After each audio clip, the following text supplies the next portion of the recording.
जय श्री राधे, जय श्री कृष्ण। आज हम एक ऐसी चर्चा करेंगे। कल की ही एक सभा थी, वो थी नारी शक्तिकरण।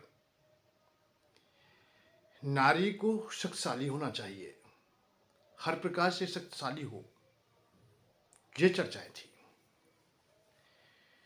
वहां जितनी भी चर्चाएं हुई बहुत अनुकूल हुई। नारी को सक्षम होना चाहिए, नारी बलवान हो, नारी पहलवान हो, नारी धनवान हो, नारी पदवान हो। नारी पर चर्चा अनेक हो और सबने इसे सराहाया है। ऊपर से लेकर नीचे तक की चर्चाएं हुई, देवताओं से लेकर के भगवान नारायण से प्रारंभ करके सृष्टि क्रम जब चलता है, इस प्रकृति को भी हमने सामने रखा, उसकी ओर भी ध्यान दिया है कि प्रकृति क्या है, ये भी नारी है। भाई पुरुष क्या है, इसमें नारायण भगवान है अथवा परमात्मा है। फिर हर अवस्था को हम देखते हैं कि देवताओं को देखते हैं, वो भी बगैर नारी के नहीं है। यक्ष किन्नर गंधर्व कोई भी है, मानव है, कीट है, पतंग है, पशु है, लता पता, सब में पुरुष और नारी का संग देखा गया है। और मैं तो यहाँ तक देखता हूँ कि जीवन में भी हमारा जब जीवन चल रहा है वो भी नारी से ही चल रहा है। नारी नहीं है और नारी बंद हो जाती है, नारी हमारा साथ छोड़ देती है, प्रकृति हमारा साथ छोड़ देती है, तो मृत्यु हो जाती है, वो जीवन भी नहीं चलता है। तो नारी की बातें बहुत हुई, परंतु जो चर्चाएं हो रही थी वो थोड़ी अलग थी। वो आज की नारी की बात थी। अच्छा, नारी कौन है, ये विषय हमारी समझ में कम आया था कि नारी कहते किसे है। मां को नारी कहते हैं, या बेटी को नारी कहते हैं, या बहन को नारी कहते हैं। ये ही थोड़ा हमारे मन में थोड़ा दुविधा रही है, संशय रहा है कि नारी होती क्या है, औरत होती क्या है। तो सबने अपने अपने तरीका से चर्चाएं की कि बराबरी होनी चाहिए, बराबरी होनी चाहिए, बराबरी होनी चाहिए। अब नारी बराबर होगी ये अलग विषय है, परंतु मैं तो एक बात थोड़ा सा समझ पाया आज तक कि नारी, जो ये शब्द कह रहे हैं, ये लोग बात कर रहे हैं कि नारी जब रूपांतर में बदलती है, किसी पद पर आती है, जैसे वो मां होती है, पत्नी होती है, बहन होती है, बेटी होती है, उस समय वो असहाय नहीं होती है, बहुत शक्तिशाली होती है। इस दुनिया में प्रारंभ जब बेटी से हम करेंगे तो बेटी हमारे घर में आई है। इस दुनिया में चराचर जगत में केवल पहला काम एक ही है, केवल यही काम है जो निस्वार्थ किया जाता है, स्वार्थ रहित, जिसमें स्वार्थ नहीं है, स्वार्थ सिद्धि कोई भी नहीं, ना तन की, ना मन की, ना धन की। क्योंकि बेटी दूसरे की धरोहर है, उसे हमने पाला है, बड़ी कठिनाई होती है, हर प्रकार से पालन किया है, उसका पढ़ाया है, लिखाया है, समझदारी दी है, बताया है, ऐसे रहना है, ऐसे जीवन काटना है, इस तरह से करना है, इस तरह से करना है, और उसे सुरक्षित भी रखा है हमने, उस धरोहर को। जो दूसरों की, अभी पता नहीं किसकी धरोहर है, ये निर्णय नहीं है कि किसकी है ये, कि किस घर जाएगी, कौन के पास जाएगी, कौन इसका पति होगा, कौन इसके सास ससुर होंगे, किस घर पर जाएगी, ये पता नहीं है हमें। अनजाने में ही, बगैर जानकारी के ही हम लोग उसकी तैयारी कर रहे हैं कि जब किसी को हम देंगे या किसी के पास जाएगी, किसी की ये पत्नी बनेगी, तो उस समय इसका व्यवहार कैसा रहे, अच्छा रहना चाहिए। कहीं कोई हमसे ये ना कह दे कि तुमने हमारी बहू को कैसे पाला है, उसकी व्यवस्था ठीक नहीं की है, उसे शिक्षा अच्छी नहीं दी है, हम पर लांछन ना आ जाए। इसलिए हम उस अपनी बेटी को उन शिक्षाओं को देते हैं, उस प्रकार से पालन करते हैं कि जिससे कि उसका जीवन सुखी हो सके। तो बेटी जिस समय होती है उस समय जो भी पालन करता है पिता है उसका, वो हर समय चौकीदारी करता है। दूसरे की संपत्ति है, कोई छीन ना ले, दूसरे की संपत्ति है, कहीं कोई लालसन ना लगा दे, कहीं कोई इसमें नुकसान ना कर दे। फसल की भाल हर प्रकार से चारों ओर से अपने तन को भी लगाता है, मन को भी लगाता है, धन को भी लगाता है उस बिटिया के लिए। अभी पहला पड़ाव है जिसे तुम नारी कहते हो, परंतु मैं तो नारी मानता ही नहीं, नारी है ही नहीं। जब जब नारी की चर्चा आएंगी मैं बताऊंगा तुम्हें, बहुत गहरी बातें हैं। अब बिटिया है, जब तक वो बिटिया रहेगी वो भी अपने को स्वीकार कर ले कि मैं भी बेटी हूं, तो वो पिता का ध्यान रखेगी कि पिता का कहीं अपमान ना हो जाए। जब तक वो बहन रहेगी कहीं भाई की नाक नीची ना हो जाए, पिता की पगड़ी में कहीं दाग ना आ जाए, इसलिए वो भी जिम्मेदारी अपने निभाएगी। कब तक? जब तक बेटी रहेगी। और एक कदम के लिए भी औरत बन जाती है, नारी बन जाती है, स्वतंत्र या स्वच्छंद हो जाती है, तो उसी का नाम वो बेटी नहीं रहती, फिर वो नारी हो जाती है, औरत हो जाती है। जब जब प्रकृति अपने स्वाभाविक रूप को त्याग करके विपरीत चलती है, सर्वनाश कर देती है। तूफान आ जाते हैं, आगजनियां हो जाती हैं, सुनामी आ जाती है, समुद्र अपने तटों की मर्यादा तोड़ देते हैं। तो जब तक बेटी है तब तक मर्यादा है, और बेटी रहेगी तब तक कोई, किसी की भी कोई सामर्थ्य नहीं कि हमारी बेटी से कुछ कह दे कोई। क्यों? बेटी को यह ध्यान रखना पड़ेगा मैं बेटी हूं। जो पिता रात दिन सोता नहीं है, निरंतर रात्रि भर यही सोचता है कि मेरी बेटी का विवाह अच्छे कुल में हो जाए, अच्छे व्यक्तियों के साथ संबंध हो जाए, और मैं बड़ा बड़ा दहेज दूंगा, मेरे घर पर आएंगे उन्हें अच्छी दावत दूंगा, अच्छा भोजन कराऊंगा, मैं उनके सामने हाथ जोड़ के खड़ा रहूंगा, करुणा से भरा रहूंगा, मैं उनसे असभ्य नहीं बोलूंगा, अच्छी बातें करूंगा, जिससे कि मेरी बेटी को वो सदैव सुखी रख सकें। वो पिता है, वो निरंतर विचार करता है। उस पिता को छोड़ करके वही बेटी जब नारी बन जाती है, नारी का मतलब समझ लेना आप मेरा, जो शक्तिशाली बनना चाहती हैं तुम। आप लोग कहते हैं कि नारी सक्षम हो, अरे सक्षम क्या? सक्षम बनाना चाहते हो? पहलवान बनाना चाहते हो, बलवान बनाना चाहते हो? कैसा, कौन सा पद देना चाहते हो? कौन सी भाषा बोलना चाहते हो? अभी पहला ही पद है, ये बेटी है, इसलिए उस जो कन्या रूप है उसका आदर कितना किया जाता पता है? पूजा जाता है हमारे यहां। जिसकी पूजा हो रही है वो शक्तिशाली नहीं है क्या? वो बराबरी है कि बराबर से कहीं ऊपर है? वो 2 बार नहीं, 9 दिवस 4 बार पूजा होती है कन्याओं की, बेटियों की कन्या के रूप में। कन्या के रूप में बेटी की पूजा होती है। नवदुर्गा आते हैं, 2 बार प्रत्यक्ष में आते हैं तो 2 बार अप्रत्यक्ष में आते हैं। अब बताइए, कन्याओं के पैर छुए जाते हैं? आप लोगों ने हमारे राजा के द्वारा भी कन्या भोजन कराते हुए देखा था, प्रधानमंत्री के द्वारा वो भी कन्याओं के पैर छू रहे थे, योगी जी भी पैर छू रहे थे। और हमारी परंपरा है, ये संस्कृति है, कन्याओं के पैर छूते। कन्या पर किसी पर पैर छुआते नहीं है, कन्या कहीं पैर भी छू देती है, संत मतलब वो भी एक साथ में तिलमिला जाता है, घबरा जाता है कि बेटी ने पैर छू लिए। बेटी पैर नहीं छूने के लिए। तो उतनी शक्ति सामर्थ्य तो कन्या में पहले से ही है कि जो परमात्मा भी नमन कर दे उसके लिए।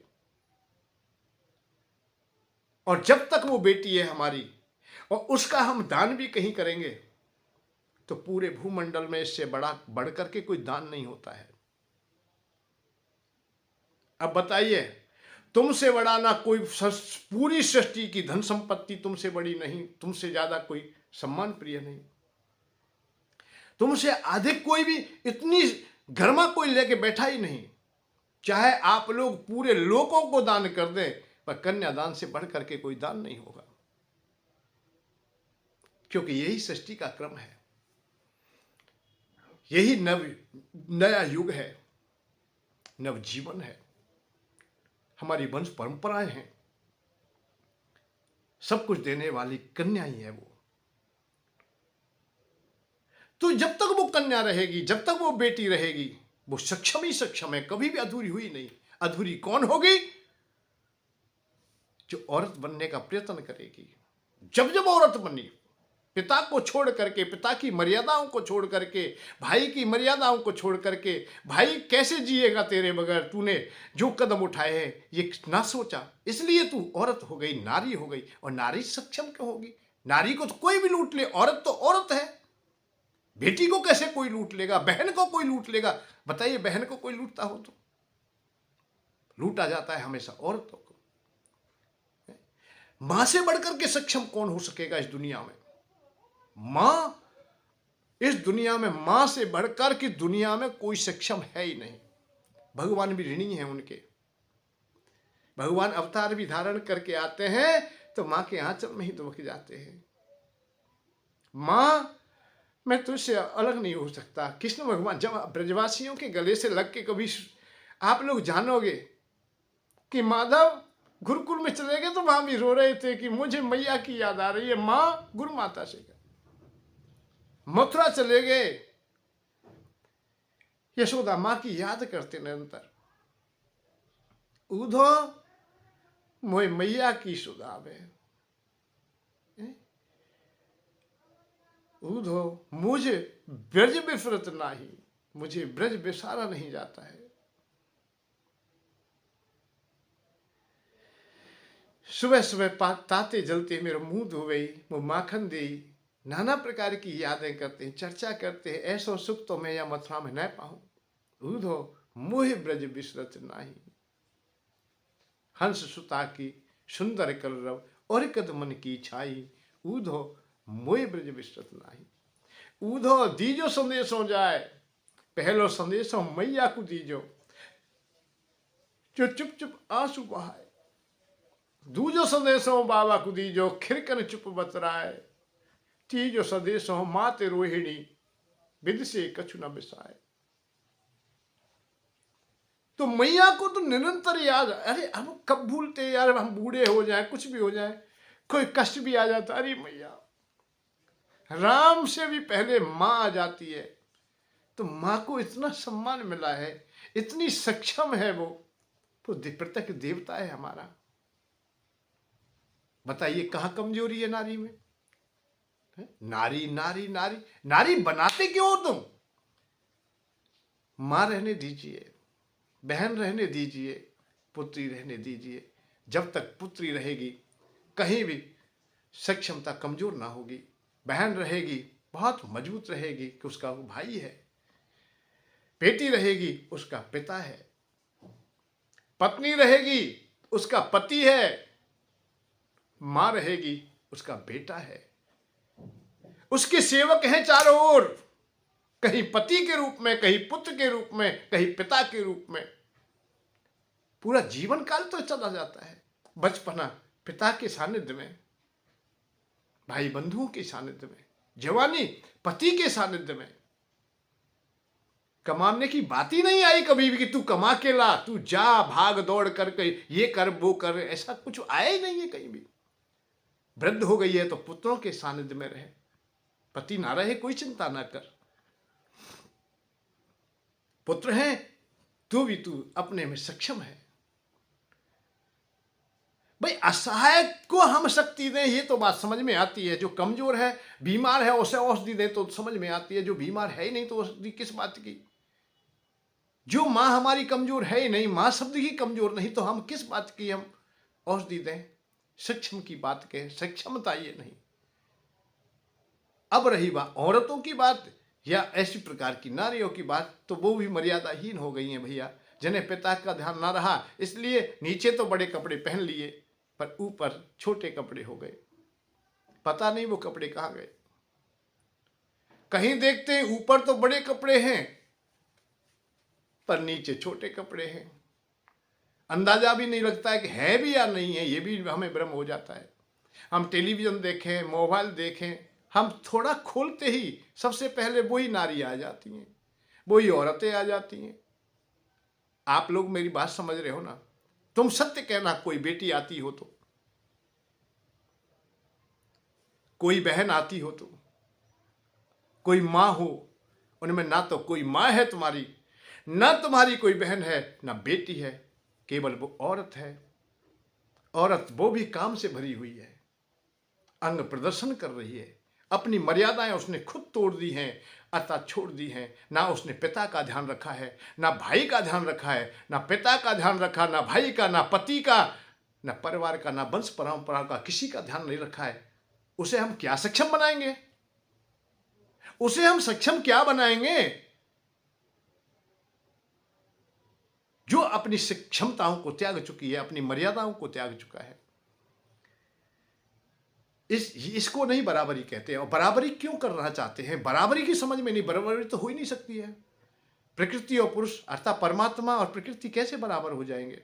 भगवान भक्त बराबर कैसे हो जाएंगे? राजा प्रजा कैसे बराबर हो जाएंगे? मैं भी चाहता हूं मुझे प्रधानमंत्री को, सब लोग प्रधानमंत्री, मेरे बहुत सुख सुविधाएं हो, सब काम हो, सबको प्रधानमंत्री बना दिया जाए। आज हर बच्चा प्रधानमंत्री हो जाए तो फिर कैसे काम चल जाएगा? बराबरी हो जाएगी? कैसे हो जाए? सब पुष्प एक जैसे कैसे हो जाएंगे? सबकी शकल, सबके व्यवहार एक जैसे कैसे हो जाएंगे? पिता पिता ही रहेगा, पुत्र पुत्र ही रहेगा, माता माता ही होगी, पुत्री पुत्री ही होगी, गुरु गुरु ही होगा, शिष्य शिष्य ही होगा। बराबरी नहीं होती है। बराबरी तो बदरंगी हो जाएगी। कोई कंपनी फैक्ट्री थोड़ी चल रही है जो एक जैसे आइटम बनाते चले जाए। प्रकृति अपना काम कर रही है। अनेकों पुष्प हैं, इसलिए प्रकृति सज जाती है, बड़ी सुंदर लगती है, अच्छी लगती है। और एक जैसे ही होते आप उब जाते, एक जैसा ही भोजन होता उब जाते। ये प्रकृति है, इसीलिए अच्छी है कि निरंतर उसमें बदलाव है और अच्छे अच्छे लगते। सब कुछ बराबर ही नहीं हो सकती, सम नहीं हो सकता है। सम तो हमारा मौसम भी नहीं रहता है, वर्ष भर में कितनी बार परिवर्तन होता है, तो बड़े छोटे तो रहेंगे। कितना अधूरापन है कि पिता की बराबरी करना चाहता है पुत्र, कह रहा है कि मैं बराबर बैठूंगा। हम बड़े बड़े, ये हमारी मर्यादाहीनता है, ये कोई हमारी स्वतंत्रता नहीं है। और स्वतंत्रता जब स्वच्छंदता बन जाए किसी भी प्रकार से, जैसे हम अब बिटियाओं के बारे में भी जो बात कर रहे हैं वो भी यही है कि स्वतंत्रता को स्वच्छंदता में बदल दे। कल मैं सभा में सुन रहा था, कह रहे थे रात के 12 बजे जब महिलाएं खुले में जाने लगे, मन करे जहां जाने चले, जब समझना कि सतयुग आ गया है। अरे ये कौन सा सतयुग की बात कर रहे हो भाई तुम? नारी नारी है, पुरुष का काम है कि रात्रि में, अब किसान आदमी है हम लोग, तो गांव में निवास करते हैं तो खेत में रात्रि में पानी भी लगाना पड़ता है, जाया जाता है। अरे ये धरोहर है, ये कीमती वस्तु है, कीमती चीज है, इसे हम लोग चौराहे पर भेजने के लिए थोड़ी। अरे हम भाई कहाँ गए हैं? हम जाएंगे, हमारा काम है खेत में रात्रि में पानी लगाने का। रास्ता में क्यों चलेगी? चलेगी तो भाई के साथ। जब हमने बताया ना, सेवक साथ हैं, बेटी है तब भी सेवक हैं, पिता उनका साथ है। थोड़ी सयानी होती है तो भाई उनके साथ है, और जवान हो गई है तो पति साथ है, और वृद्ध हो गई है तो पुत्र उनके साथ है। भाई सेवक ना हो तो फिर की जब की बात है, भाई हमारे पास में सेवा करने वाला है तो हम क्यों ज्यादा अधिक मेहनत करें? पर नहीं, विपरीत मत विचार कीजिए। मेरा विरोध ये नहीं है कि माताएं कुछ बने, नहीं बने, सबसे पहले तो मां बने। मां बनने का बहुत बड़ा काम है। आज सब कुछ बनना चाहती है, मां बनना नहीं चाहती। सब कुछ बनना चाहती हैं, बहन नहीं बनना चाहती। सब कुछ बनना चाहती हैं, पुत्री नहीं बनना चाहती। और पुत्री तो पुत्री की, मैं तो ये कहता हूं पुत्री तो पुत्री का भी दुश्मन हो जाती है, पुत्री ही दुश्मन है उसकी। नारी कह रहे, जो शब्द कह रहे हैं माताओं की, माता ही अर्थात जो होने वाली पुत्री है उसको गर्भ में भी खत्म कर देते और आगे बच्चे भी नहीं आने देते। इसका विकास नहीं करना चाहते कि एक एक बच्चा है, एक भी नहीं है कि मुझे संतान चाहिए ही नहीं। ऐसा नहीं, जननी बनो। जननी तो बहुत अनिवार्य है, प्रकृति के लिए भी और देश के लिए भी, समाज के लिए भी। अच्छी जब माँ होंगी अच्छी शिक्षा देंगी, औरत होंगी तो अच्छी शिक्षा ना देंगी, क्योंकि तुम ही अपने टिप टॉप से टाइम ना निकाल पाएंगे, बच्चा है बताएंगी का। हम विवाह शादी में देखे कि बड़ी बड़ी सजावट चल रही है, आगे तो देख रहे हैं कपड़ा है, पर पीछे जब मुड़ के देखो पीछे कपड़ा ही ना है, पीछे पूरी कमर पे ही कपड़ा ना है, काऊ के आगे कपड़ा ना है, काऊ के पीछे कपड़ा ना है, काऊ के नीचे कपड़ा ना है, काऊ के ऊपर कपड़ा ना है। भाई बताइए, अब मैं, मेरी बहन है मेरे सामने इस प्रकार से आ रही तो मुझे थोड़ा संकोच तो होता है, पिता को संकोच होता है। पिता का ध्यान करिए, भाई का ध्यान कीजिए, सबका ध्यान कीजिए। इस फैशन के दौर में ऐसा मत कीजिए कि अपनी मर्यादाओं को हम तोड़ दें, नहीं तोड़ना चाहिए। मर्यादा तुम्हारी सुरक्षित रहेंगी, सब कुछ सुरक्षित रहेगा। आप सक्षम हैं, आप दुर्गा भी हैं तो सीता भी हैं, आप झांसी की रानी हैं तो आप कर्णावती भी बनने का प्रयत्न कीजिए। अपने अस्तित्व को बचाने के लिए जौहर हमारा व्यर्थ ना जाए, हमारी क्षत्रिय माताओं का, क्षत्राणी माताओं का जौहर व्यर्थ ना जाए, हमारे पूर्वजों का जो बलिदान है वो व्यर्थ ना जाए, इस पर ध्यान दीजिए। ये आज़ादी, ये स्वतंत्रता में ना बदले। स्वतंत्रता ठीक नहीं है किसी भी प्रकार से। और जब हम संबंधों को त्याग करके हम स्वच्छंद होते हैं, स्वच्छंदता को अपनाते हैं, आज हम उसको विकास कह रहे हों तो वो विनाश मात्र है। शादी विवाहों में हम लोग देख रहे हैं आज मर्यादाहीन नृत्य चल रहे हैं, गाने गाए जा रहे हैं, उसी प्रकार का व्यवहार हो गया है। हमारे जो संस्कृति के द्वारा विवाह पद्धति को अपनाया जाता था वो छोड़ दिया है, और हम ना जाने किस ओर जा रहे हैं ये भी नहीं आज कह सकते। आज भला व्यक्ति संस्कृति को जो अपनाने वाला है, मर्यादा को अपनाने वाला, वो तो भोजन नहीं कर सकता है, कि भोजन होता ही नहीं है। पशुओं की भांति हम भोजन करने लग गए हैं, भाग दौड़ के भोजन हो रहे हैं, बैठ नहीं सकते, बैठ के भोजन तो करने। हम मल नहीं त्याग पा रहे बैठ के, हम विसर्जन कोई भी नहीं कर पा रहे हैं कि बैठ के कर लें आराम से। तो ये क्या है, ये तरक्की ज़्यादा हो गई है भैया, कर लीजिए, तुम्हारी राधे हैं। नारी की बात तो मेरी केवल इतनी है कि मर्यादाहीन ना हो, स्वच्छंद ना हो। पूरे मोबाइल, टेलीविज़न, सब चीज़, अखबार आदि में सब में वही नारियां आती हैं जो मर्यादाहीनता को धारण कर चुकी हैं। और जब जब मर्यादाहीनता आ जाती है तो भैया ये तो फिर प्रकृति में तो सब विषय सामने ही है। धन को देख करके लोभ होता है, चुनौती को देख के क्रोध होता है, मतलब अपनी इच्छा के अनुसार जब काम नहीं होता या कुछ कड़वा बोलता है तो क्रोध हो जाता है। ऐसे ही इस प्रकृति में अर्थात नारियों को इस अवस्था में देख करके काम का तो स्वाभाविक ही गुण है कि वो उत्पन्न हो जाए। मेनका को देख करके जब विश्वामित्र जैसे महामुनि के हृदय में काम आ सकता है तो पल्लू मात्र ही हवा के झोंके से उनके तन से हटा था, सुंदरता की मूर्ति देख लिया तो काम के वशीभूत हो गए। जो वर्षों से तप कर रहे थे, तपस्या कर रहे थे, जो भी जिनकी सुंदरता को भी कुछ नहीं कह सकते, तो आप लोग अब ये बात कहते हैं हम तो कपड़ा कैसे भी पहने, हमारी स्वतंत्रता है। तुम अपनी सोच को बदलिए। सोच कैसे बदल जाएगी? काम क्रोध इन विषयों की सोच नहीं होती है। ये आँखों के द्वारा, कानों के द्वारा, इन इंद्रियों के द्वारा भी हम इन विषयों को, संसार को, प्रकृति को, सबको अपनाते हैं। भगवान को भी अपनाते हैं तो इस प्रकृति को भी अपनाते हैं। मंदिर में नहीं आंखों से हम भगवान को देखते हैं, जब भगवान सामने होते तो स्वाभाविक ही नमन हो जाता है। मैं वैसे नहीं कह रहा हूं, भगवान के सब गुरु सामने आ जाए तो क्या करोगे? तो प्रणाम करोगे ना। माता पिता आ जाए तो आप करोगे कि नहीं? अब एक स्वच्छंद स्त्री आ जाए, वस्त्रहीन अवस्था में आ जाए, अपने अंगों का प्रदर्शन करती हुई आ जाए, तो भैया जब हमारे पास में भगवान के पास जाकर के शिष्टाचार आ सकता है, नमन करने का हमारा मन हो गया है, भक्ति आ सकती है, तो एक कामनी को देख करके काम भी आ सकता है, नहीं आएगा। ये स्वाभाविक गुण है प्रकृति का, इसे कौन मिट सकेगा? और कह रहे हो कि अपने को, अरे योगी थोड़ी है, कोई सन्यासी थोड़ी है, भीड़ में खड़े हो तुम लोग।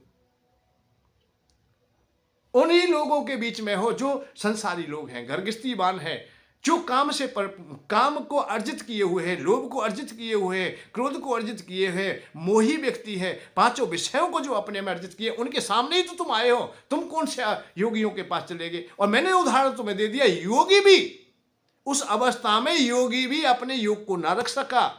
कामनी को देख करके काम उत्पन्न होता है, होता है, होता है, ये नहीं रुक सकता है। अब चाहे सरकार कुछ भी कहे, चाहे तुम्हारे ऋषि महात्मा कुछ भी कहे, जब खुले में कुछ भी देखोगे तो उसके प्रति तुम्हारी मन जाएगा। धुंधकारी बहुत सुंदर एक प्रसंग आता है भागवत जी के अंतर्गत।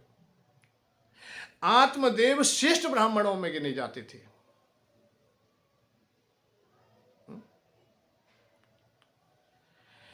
उनके पुत्र धुंधकारी है। धुंधकारी की विचारधारा मां से गौणिकता मिल जाती है, तो इसलिए वो रास्ते से भटक जाते हैं। इसी प्रकार का प्रसंग आत्मदेव की कथा में आता है। एक वो श्रीमद् भागवत कथा में ऐसे ऐसे प्रसंग जोड़े गए जिनमें बताया गया है कि अजामिल नामक एक ब्राह्मण होते हैं, बड़े श्रेष्ठ ब्राह्मण होते हैं, अच्छे ब्राह्मण होते हैं, जो निरंतर वेद पाठ करते हैं। पर जिस रास्ते से वो मंदिर जाया करते थे, वहीं रास्ते में कुछ समय के उपरांत में जैसे जाते थे तो एक उपवन पड़ता था। वहीं उन्होंने कुछ पुरुषों को या पुरुष को कुछ स्त्रियों के साथ में, एक स्त्री के साथ में कीड़ा करते हुए देख लिया। कीड़ा का मतलब उन्हें काम आतुर अवस्था में ही देखा। कोई वेश्या है, उसे तो शर्म है नहीं, उसे लाज है नहीं, इसी का नाम नारी है, समझ लेना आप। तो औरत इसी को कहते, क्योंकि वो माँ का तो कर्तव्य निभा नहीं रही है, बहन का भी नहीं निभा रही है, बेटी का भी नहीं निभा रही है, वो औरत का निभा रही है। कामातुर अवस्था में देख लिया, दूर से ही देखा है, और देखने से ही उनके हृदय में काम उत्पन्न हो जाता है। और सने सने उसने यही प्रयत्न किया कि कैसे भी ये स्त्री मुझे प्राप्त होनी चाहिए। अपनी संपत्ति आय दे करके भी उस वेश्या को अपने घर में ले आता है। भागवत कहती है कि 5 वेश्याएं घर में रखी हैं उसने। तो दृष्टि मात्र से भी द्वेष उत्पन्न हो जाता है। यह नहीं है कि द्वेष उत्पन्न ना होगा, हो जाता है। धन को देखकर पैसे रखें किसी के, खूब रखें ढेर सारे, और कोई भी नहीं है तो लोभ उत्पन्न हो सकता है, आएगा। चाहे आप लोग डर के मारे, भय के कारण आप लोग उन्हें उठाए नहीं। मान लिया मैं, हो सकता है तुम सच्चे हो, नहीं उठाए, पर सच्चे नहीं, हृदय तो तुम्हारा चोरी कर लेगा। हृदय में तो लोभ आ ही जाएगा। हृदय तो तुम्हारा कह देगा ये पैसे हैं, और पैसे के प्रति के भाव को तो आप लोग जानेंगे। ऐसी कामनी को देख करके जो वस्त्रहीन घूम रही हैं, अब बताइए कि कहां तक मर्यादा रहेगी। तो इसलिए हर एक व्यक्ति को अपने मर्यादा में रहना चाहिए, हर प्रकार से रहना चाहिए, तभी श्रेष्ठता है, तभी तो हमारी संस्कृति है, तभी तो हमारा सनातन धर्म है। किसी को भी हम देखते हैं, अन्य धर्मों वालों को पूरे ढके हुए होते हैं, पूरे अंग। और आज बारात में हम देखते हैं कि पुरुषों पर तो पूरे कपड़े हैं, बच्चों पर बायात लड़के हैं, वो भी पूरा कपड़ा पहन के गए, और लड़कियों पर, जबकि लड़की ढकी रहनी चाहिए, औरत ढकी रहनी चाहिए थी, नारियां ढकी रहनी चाहिए थी, परंतु वो नहीं ढक रही, वो खुल रही है। और पुरुष जितने भी लड़के पूरी टी शर्ट पहनी हुई है, या पैंट पहना हुआ है, या कुर्ता धोती पहनी है, जो भी पहना है, अपने अंगों को वो ढके बैठा है, और उन्होंने उतार दी है। फिर भी हम कहते हैं कि हम सक्षमता की ओर, ये सक्षमता नहीं है। फूबड़पने को आप सक्षम ना कहें, इसको आप लोग बढ़ापन ना कहें। आप पढ़िए, शिक्षा धारण कीजिए, अच्छी संतति की कामना कीजिए, और काम भी करते हो। आप लोग मजबूर हो, लाचार हो, तुम्हारे पति तुम्हारा पालन नहीं कर सकते, तुम्हारे पिता तुम्हारा पालन नहीं कर सकते, तुम्हारे भाई बंधु तुम्हारा पालन नहीं कर सकते, वो असहाय है, वो बेचारे दुखी का मतलब मेरा यही है कि वो असहाय हैं, उनसे तुम्हारा पेट नहीं भरता है, तुम्हारा गुजारा नहीं होता है, तो आप करिए, कोई बात नहीं है। भाई मर्यादाएं टूट जाती हैं, परंतु ऐसा काम फिर भी कीजिए जो मर्यादित हो। मर्यादा के अनुसार आप लोग काम करेंगे, अच्छा है। देखिए, मेरी बातें तो कभी हो सकती हैं कि वो कानून से विपरीत भी हों। कानून तो रोज आएंगे और बन जाएंगे और बिगड़ जाएंगे, कोई परेशानी नहीं है। कानून स्थायी नहीं होता है। जो आज का जो संविधान है, ये कुछ समय की प्रणाली है। जैसा जैसा समय आएगा, जैसा आएगा वो बदल जाएगा। जैसे आज हम सीमा पर लड़कियों को भेज देते हैं और बड़ी जय जयकार करते हैं कि साहब फौज में लग गई है हमारी बेटी, या गजब की बात है। यहाँ 150 करोड़ की आबादी है, इतने जवान लड़का घूम रहे हैं जिनके पास में मतलब वो चाहते हैं कि हमें आज भी भर्ती करा दीजिए। इतने तो 6-6 फुट के जवान घूम रहे हैं जो बड़े बड़े बलशाली हैं, अपने में सक्षम है, उन्हें तो ड्यूटी दे नहीं रहे, लड़कियों को ड्यूटी दे रहे। एक लड़की के लिए 10 जवान वहां रक्षा सुरक्षा पर रहेंगे। तो मैं देखा नहीं कल परसों जब घटना घटी सीमा पर कि सरों को भी काट लेंगे, जवानों के सर को काट लेंगे। कितना बिदीड़ किया है। और एक लड़की पकड़ जाती है, कल कोई बात होती है क्या होगा?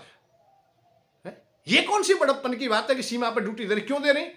पूरे भारत का पूरे सबका सम्मान चला जाएगा। एक लड़की के जाने के हरण हो जाता है, कोई बात हो जाती है तो पूरे भारत का सम्मान जाता है। लड़की नहीं, सम्मान मान हमारा चला जाता है। ये भाई क्या काम आएंगे? धिक्कार है हम भाइयों के लिए कि हमारी बहन ड्यूटी कर रही है सीमा पर। अरे काम बहुत है। आप डॉक्टरी की लेन में आए, आप अध्यापन की लेन में आए, और भी बहुत काम है, पर ये कोई काम नहीं, ये कोई वीरता का काम नहीं, ये कोई बढ़िया बात थोड़ी है। इसे बढ़िया कैसे कह देते हो आप लोग कि सीमा पर हम रखवाली कर रहे हैं? हाँ, गांव नगर की जो थाना हमारी पुलिस है, अंडर पुलिस है, उसमें आप लोग ज्वाइनिंग कर लेते हो, बढ़िया बात है। या तो भाई झगड़े हैं स्त्री पुरुष के, तो स्त्री वो कर लेगी अपने, ये तो बात समझ पाती है। पर सीमा की बात आ गई, सीमा पर पाकिस्तान की सीमा पर लगी है, चीन की बॉर्डर पर लगे है, फलान लगे, और बड़े गर्व के साथ कहते हैं अब स्त्री कहीं कब नहीं है। अरे नहीं भैया, कितनी भी हो जाए स्त्री स्त्री, पुरुष पुरुष ही है। पुरुष में हमेशा कुछ गुण ज्यादा होते हैं, शक्तिशाली भी होता है, सहन करने की भी क्षमता होती है, बहुत कुछ होता है। वो तो रोता भी नहीं, कहता भी नहीं।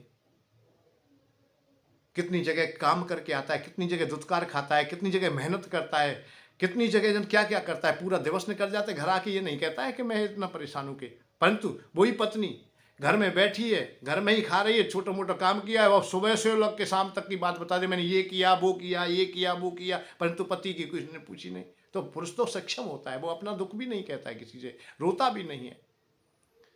तो इसलिए मैं केवल तुमसे यही बात कहना चाहता हूं कि ऐसी स्थितियां अपनी लाएं, अपने देश को, धर्म को, संस्कृति को जानने का प्रयत्न करें। ये बड़प्पन व्यक्ति का नहीं। वोट, मुझे वोट नहीं चाहिए, किसी नेता को वोट चाहिएगी तो वो कहेगा इस बात को, मुझे वोट नहीं चाहिए। वोट पे आधारित होकर के हम लोग बात नहीं करना चाहिए, हमें लोभ लालच से बात नहीं करनी चाहिए। हमें बताना चाहिए कि हमें स्त्रियों को क्या बनना है, हमें बेटी बनना है या बहन बनना है या माँ बनना है, या हमें औरत ही बनना है, औरत बनना है। और औरत बन करके इस प्रकार की आप प्रदर्शन कर रहे हो, वो ठीक नहीं है। मर्यादा स्वयं तोड़ती हो और हम पर लांछन लगा देते हैं, यही विपरीतता है। स्वतंत्रता को स्वच्छंदता में मत बदलिए। आज की स्थिति हम राजनीति में भी देख रहे हैं, हम हर व्यक्ति को देख रहे हैं, स्वच्छंद हो रहा है। स्वच्छंद ना हो, स्वच्छंदता मर्यादा टूटने का नाम है। वो मर्यादाएं जहाँ टूट जाएंगी, चाहे किसी की टूट जाए, प्रकृति की टूट जाए, चाहे आपकी टूट जाए, सब व्यर्थ हो जाएगा। प्रकृति जो मर्यादाएं तोड़ता है उसके शर्म नहीं रहती है, मर्यादाहीन हो जाता है। नेता ही कोई मर्यादाहीन हो जाए, स्वच्छंद हो जाए, तो वो धन कमाने में लग जाएगा। कल परसों उसके पास में फटियाल था, कुछ नहीं है, आज पद मिल गया है तो करोड़पति, अरबपति, खरबपति हो जाए, जो क्या क्या पति हो जाए। बस ना तो लोगों की चिंता है, ना किसी की चिंता है। आज वो कह रहा है, क्या कह रहा है, कल क्या कह रहा है, वो कह नेतागिरी है, तो कहना ही होता है। इसका मतलब बेशरमपना होता है। नेतागिरी बेशरमपना। नेता का मतलब नायक होता था, बेशरम को नायक नहीं, बेशरम को नेता नहीं कहते थे। नेता का मतलब था नायक, जो समाज का मुखिया था, समाज को अच्छी मार्ग पर लेके जाए, सही निर्णय दे। आज तो हमने परंपरा बना दी है, अब ऐसे इतने स्वच्छंद हो गए कि नेता को हम लोग तो, जो झूठा है, जो नालायक है, जो कुछ भी बोल दे, कुछ भी कह दे, कल क्या कह रहा है, आज क्या कह रहा है, और बेईमानी कर रहा है, और प्रजा के लिए, दुनिया के सबके लिए, गरीबों के लिए, हर एक के लिए, मतलब सामान आया है कोई और आप खा गया उसे। और खाते खाते ये है कि ऐसी कोई वस्तु छोड़ा ही नहीं है जो ना खाया हो। मुझे तो बड़ा आश्चर्य होता है कि कल परसों सुनी थी बात, चल रही थी चर्चा, सजा भी हुई है कि चारा को खा गए, कोई कम्बल को खा गया, कोई त्रिपाल को खा गया, कोई जहाजों को खा गया, कोई गाड़ियों को खा गया। कुछ समय पहले ऐसी चर्चा आई कि लेटरिंगों को खा गए। बहुत बहुत नेता तो लेटरिंग आई थी, लेटरिंगों को खा गए। अब बता, कछु चोट, अरे यार कोई चीज तो छोड़ दीजिए आप लोग, कुछ खाने, ये थोड़ी एक सब चीज खाए, सर्वभक्षी हो रहे हैं, हर चीज खो गए। भाई लेटरिंग को भी खा गए, भाई क्यों खा गए लेटरिंगों को? अरे लेटरिंग तो मुझे नहीं पता किसके लिए थी, परंतु तुमने क्यों खाई? और खाने के बाद भी फिर भी अकड़ रहा है कि वर्ग कि हाँ ईमानदार आदमी, बढ़िया आदमी, झूठ इतना बोल लेता है जिसको समझ तो मर्यादाहीन ना हो, चाहे वो नारी हो चाहे पुरुष हो।